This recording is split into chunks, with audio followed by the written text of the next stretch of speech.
Ассалаумалейкум, достар, сендермен жетегінде олжып жәрдем. О, привет! О, привет! Достар, бүгін бізде обзор болады. Достар, қандай затқа обзор деп ойлайсыңдар? Астында жазылып тұр Galaxy Buds Plus. Қарапайым дизайн, бірақ өте әдемі. Шоң достар, егер де сіздерге ұнаса, дизайны әдемі деп ойласаңыздар, комментарийға әдемі деп және каналға лайк басып кетуді ұмытпаңдар. Дизайн өте қарапайым. Мына жерде қазір танысып жатырмыз уже. QR код бір. Мына жер өзім де білмеймін не жазылған болған жоқым. Да ладно! Ал артында бұл инструкция сияқты таныстыру, қандай мүмкіндік бар, бұда неше сағатқа шыдайды, неше динамик деген сияқты. Мысалы, бұл наушник 11 сағатқа шыдайды. Екі полосный, екі сызықтық динамика, үш микрофон, және QI беспроводной зарядкасымен. Бұлды осы, достар, мен бірден осы үнемі EAS дейіне, астында мені жүйіп тұрмын, EAS. Осында комментария жазып кетіндер шынар, мен. Ой, дурак! Мен осыны түсін алмай кетемші. Коробкамен таныстық, енді ашып көрейік. Бүйтіп ашқан кезде iPhone-дық сияқты, бірақ ашып айтасың. iPhone-дық сияқты, мен үшін iPhone-дығы, өйткені бірінші болып бұны iPhone шығарды деп ойлаймын. Ашқаннан кейін бірден қарасаң, көзіңе Buds Plus-тың өзі коробка және ішіндегі мынандай бір Samsung деген кішкентай коробка түседі. Бұның ішінде, бәріміз білеміз не екенін.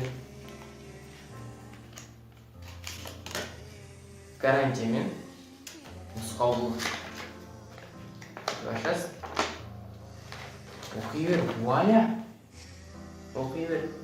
Нұсқаулық қазақшасы және орысшасы.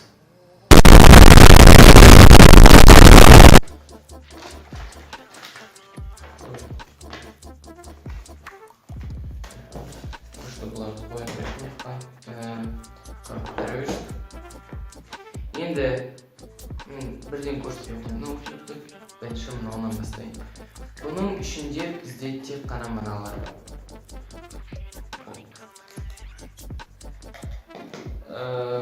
Осылар запаскілер, резинка. Көрсетем бұлар қажет тұратын.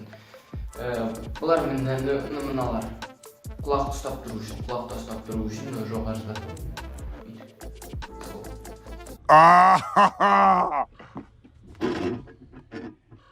That's hot. That's hot. Дұрыс соны көтпені. Бұда Type-C порт. Маған қатты ұнағаны осы Type-C порттың болған өйткені. Type-C портта рахатты екі жағымен де зарядтай бересің. Бұлай да. Ал бұл Android-тікінде емес, тек қана бір жағымен зарядтай. Ал бұда екі жағымен де зарядтай беруге болады. Маған осы жері қатты ұнады. Ал біз Samsung Buds-пен танысатын боламыз. Мені чехолы. Қап-қара, сіздерге білмем көрінетін көрінбейтін бүйтіп көрсетейін. Көрген кезде айтарсыздар. Жақсы көп уақытта көрсетеміз. Мына жерде Samsung Soundbite AKG деп жазылып тұр. Басында сериямен. Ал іші әдемі, стиль өте әдемі. Қара, наушник қара, мына жерде LR деп жазылып тұр. Көріп тұрсаңыздар мені. Сосын қызыл цвет. Бұл наушниктің зарядкасы. Өтірік беріп тұр. Қазір зарядкалып жатыр пока что. Сендерге бір фишкасын көрсетейін. Мына жерде қызыл цвет. Жағам жасыл цвет. Жасыл цвет. Қызыл цвет. Жағам жасыл цвет. Бұл өздеріңізде біліп отқан шығарсыздар, чехолдың зарядкасы. Type-C порт тұратын жері міне артта зарядтайтын жері. Болды. Ендігі барлық қалған наушникті қосу, сосын тыңдап бағасын беріп көру. Айтпақшы достар, неге мен ноутбук ұстадым? Өйткені қазір мен аны соткеге қосамын Bluetooth-ге. Сондықтан ноутбукпен Bluetooth келем. Айтпақшы достар, қараңдар, үйлесіп тұр. Samsung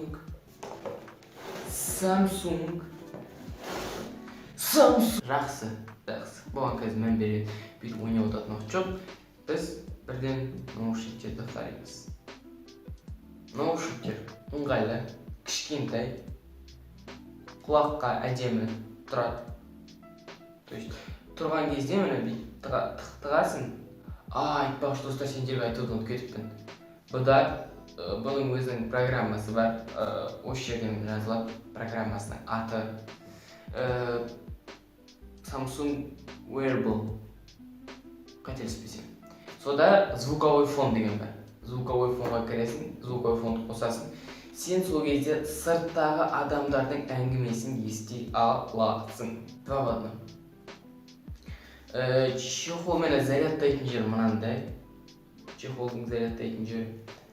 Болды, чехолмен танысып болды, зарядкасы жап-жасыл болып тұр қазір. Бұл жасыл дегеніміз қалай сонда? Жасыл деген 80-нен 100-ге дейін. Сары, қызыл болады. Сары 50 ма, 60 па, содан 80-ге дейін. Ал 50-ден төмен қарай, уже сары, қызыл. Чехолмен танысып болдық, астында тоже бір әңгімелер бар, жазылған, бірақ бұларды оқымаймыз, бұлар бізге керек емес. Менде қазір звуковой фон қосылып тұр. Қазір біз ноутбукпен кіріп көреміз бұған. Сосын бұлар құлақта жабысып қалады.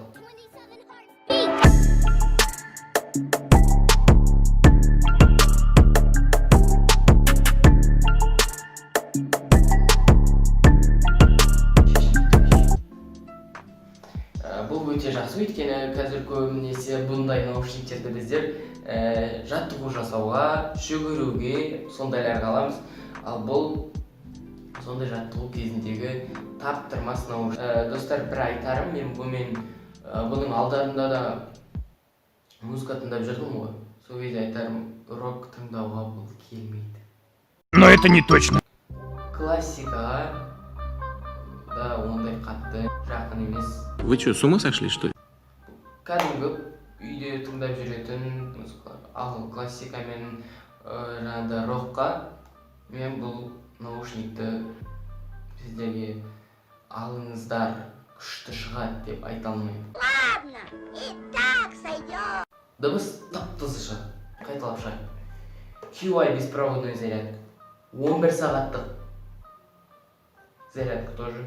3 микрофон, 2 динамика, стиль өте керемет, зарядка көрсетеді мені. Зарядка көрсетіп тұр. Жап-жасыл болып. Bluetooth өзінің арнайы программасы бар.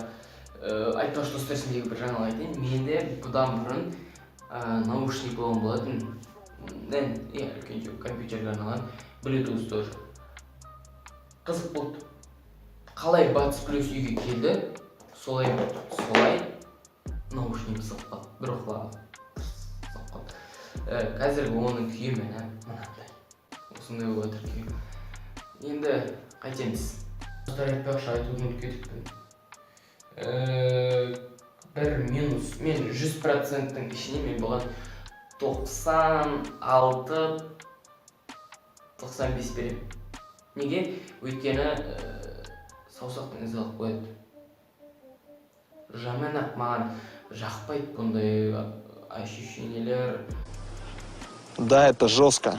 Айтпақшы достар, мына не кітап деп отырған шығарсыздар, қосылып алсын. Оған не істеді, мына кітап таныстырайын. Бұл Қуаныш Шонбайдың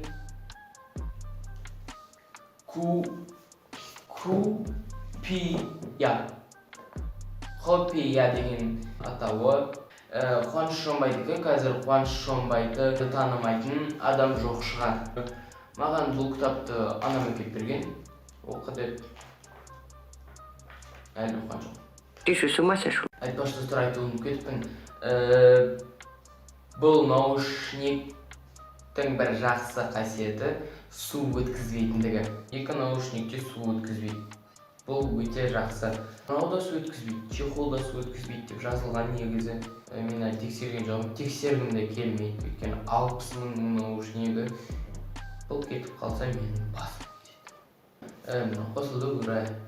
Любой музыканы қоса салам. Мен қазір мысалы NKC деген каналды бәріміз білеміз. Сондағы медицин деген бәрі.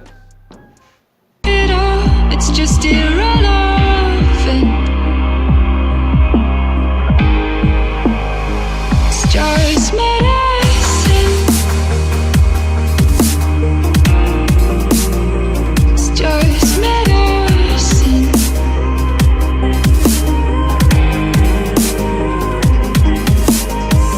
You could still be what you want to, what you said you were when I met you.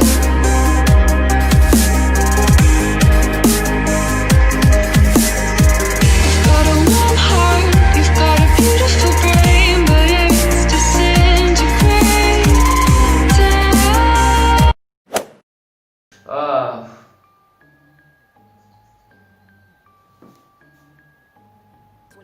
Тоқтата тұрайық. Достар, бірден айтайын. Бұның білмеймін екен, настройкасы дұрыс емес шығар, может быть, қазір мен бұны дұрыстап көрейін. Бір минус айтатын.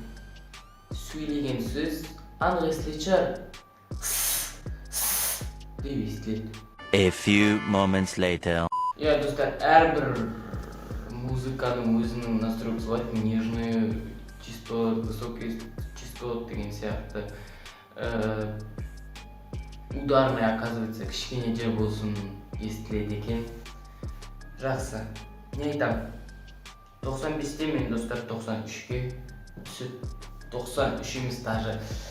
Ең бастысы наушникте. Бұл оның, айтпақшы магнит. Бұл оның дыбыс беруі. Сөз анық шығар, бірақ писк дейді ғой сөзі. Деп шығып тұратын дыбыстар болады ғой. Сондай дыбыстар қатты миыңды жейді, олар әрине естіледі. Бұл менің өзімнің ойым. Барлығымыз айтып жатқан жоқ, маман кращиді. Әркімге әрқалай естілуі мүмкін. Достар, маған мысалы осы жері қатты ұнаған жоқ. Енді не айтамыз? 90 ауыз сөздің тобықтай түйіні 85 бөлім. 10% мен дыбысына алып тастадым. Өйткені ең бастысы бұда дыбыс. Ал бұда дыбыс шш деген дыбыстар шығып тұр. Арасында. Сол музыканың өзінен дексен шш деген шығып тұр. Екеуінен 5-5-тен музыка 10% және де қолдың кететін, ізі қалып қоятыннан 5%, сонымен 15% кетті. Мені бүгінгі видео осындай. 15% алса қайтып 100%-тен, хотя бы 15% наушниктің қандай екенін көрдік. Сендермен болған мен, олжық жерде келесі видеода кездескенше сау. Все.